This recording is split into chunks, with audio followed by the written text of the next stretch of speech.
राम, मेरे नए ब्लॉग में आप सभी लोगों का स्वागत है। और आज मैं हूं अभी पैठानी में, और आज का जो ब्लॉग होने वाला है वो पैठानी बाज़ार के ऊपर होने वाला है। जो पैठानी बाज़ार में अतिक्रमण पर बुलडोजर चला है और जो दुकानदार बेरोजगार हुए हैं उनके ऊपर होने वाला है, तो बने रहिए हमारे ब्लॉग के साथ। ये ऊपरी बाजार का वीडियो है। यह वीडियो अपने आप में बहुत कुछ बयां कर रहा है। समय के अनुसार, आबादी के अनुसार अतिक्रमण पर बुलडोजर चलना भी जरूरी था, लेकिन आज तक पीडब्ल्यूडी विभाग कहाँ सो रखे थे। अचानक अपनी भूमि की याद आ गई जब लोगों ने अपने भवन और दुकानों का निर्माण कर दिया।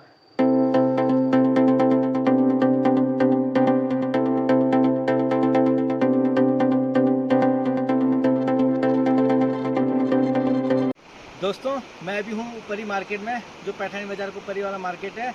जब मैंने यहाँ पे दुकानदारों से बात की तो उनका कहना है कि हमारे साथ हमारा जो काफ़ी ज़्यादा नुकसान हुआ है और इसे उभरने में 2 साल लग सकते हैं। तो नमस्कार दोस्तों, मैं अनिल नौडियाल और दोस्तों मैं एक पैठानी बाज़ार का व्यापारी हूँ। दोस्तों, पिछले कुछ सालों में पैठानी बाज़ार में बहुत ज़्यादा तरक्की हुई है और पैठानी बाज़ार अदर जो मार्केट हैं उनसे बहुत ज़्यादा चमका है। इसलिए ये जो मार्केट है ये बहुत ज़्यादा हाईलाइट में है। लापरवाही है, क्योंकि जनता ने भी जो लापरवाही की है वो कुछ इस तरह से है कि पीडब्ल्यूडी वालों की ज़मीन पे अपने मकान या अपने पिलर खड़े कर दिए, वहाँ से ज़मीन को उठा दिया है और वहाँ पे अपना मकान खड़ा कर दिया। तो ये तो जनता की गलती है।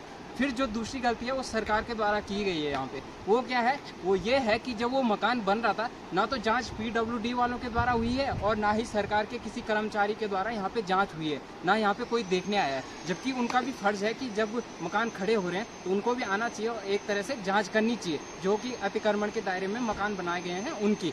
लेकिन यहाँ पर ऐसा कुछ नहीं हुआ है।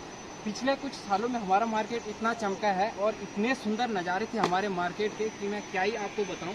लेकिन यहाँ पे जो इस दौर में कोरोना काल से भी बुरा दौर ये है और यहाँ पे इस दौर में व्यापारियों को बहुत ज़्यादा नुकसान झेलना पड़ा है।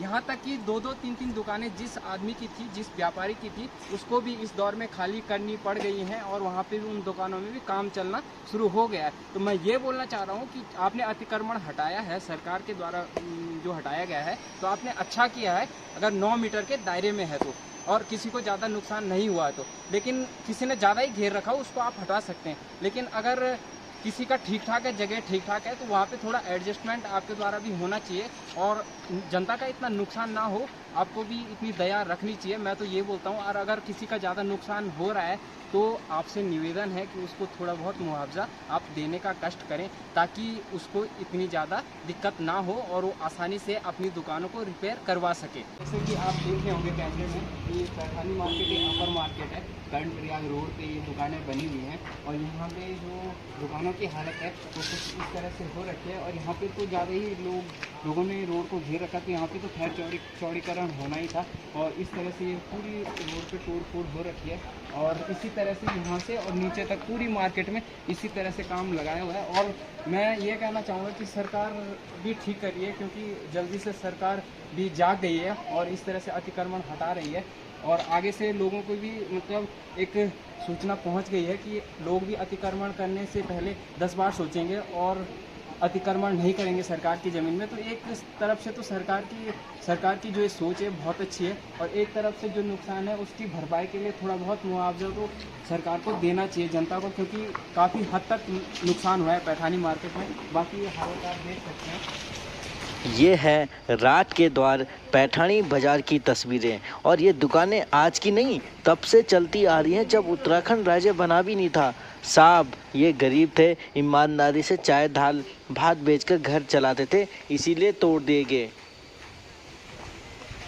कल तक जो नेता हाथ जोड़ जोड़ कर जनता के बीच वोट मांगने आते थे वो एक भी नहीं दिखाई दे रहा है। क्या इन लोगों का कर्तव्य जनता के साथ खड़ा होने का नहीं है? लेकिन इनको सिर्फ अपने वोट बैंक से मतलब है, बाकी लोग भाड़ में जाए। अरे आज छोटे दुकानदार बेरोजगार हुए हैं, उनके मकानों पे दुकानों पे जेसीबी चली है, कल बड़े लोगों के दुकान और मकानों पर जेसीबी चलेगी। अभी भी वक्त है, अपनी झूठी राजनीति के दलदल से ऊपर उठकर एक हो जाओ। गिने चुने चंद लोग ही पहाड़ों में बचे हैं जिनकी मेहनत से हमारे छोटे छोटे बाजार गुलजार रहते हैं, लेकिन अब वो सब भाई लोग बेरोजगार हो गए हैं। अब हमारे अधिकतर भाई लोग अपने गांव से पलायन करके पैठानी बाज़ार में अपनी रोजी रोटी जीवन यापन करने के लिए दुकानें किराए पर ले रखी थी और इसमें कई भाई लोगों ने बैंक से लोन लेकर अपनी दुकानें भरी थी, लेकिन अब वो सब लोग बेरोजगार हो गए। आखिर वो लोग जाए तो कहाँ?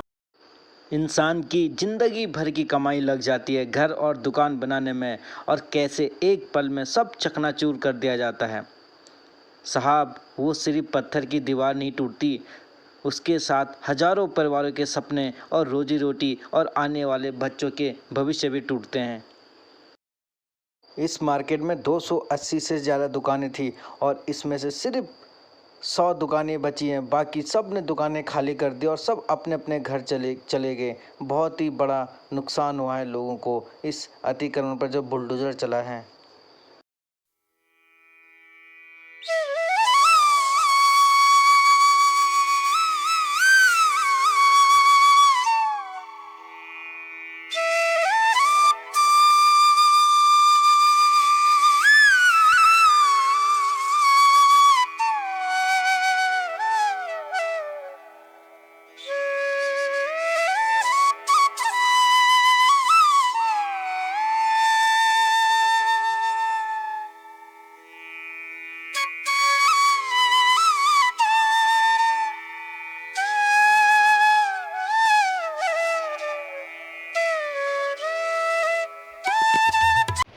दोस्तों, मैंने जब पैठानी बाज़ार में व्यापारी से बात की तो उनका कहना है कि यहाँ पे 280 से ज़्यादा दुकानें थी, जिसमें से 100 से ज़्यादा दुकानदार बेरोजगार हो गए हैं और काफ़ी दुखद स्थिति है उनके साथ।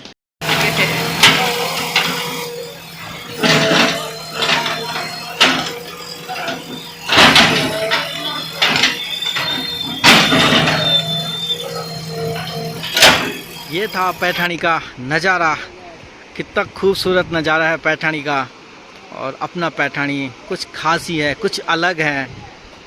और लेकिन आजकल जब बुलडोज़र चला है तो दयनीय स्थिति, बहुत जगह मलबा बिखरा हुआ है और लोग बेरोजगार हो गए हैं। आपको ये ब्लॉग कैसा लगा अपनी राय कमेंट बॉक्स में दें और मेरे चैनल को सब्सक्राइब करें। मैं आपके लिए अच्छे अच्छे ब्लॉग लाता रहूँगा। बने रहिए पैठानी चैनल के साथ। जय भारत, जय उत्तराखंड।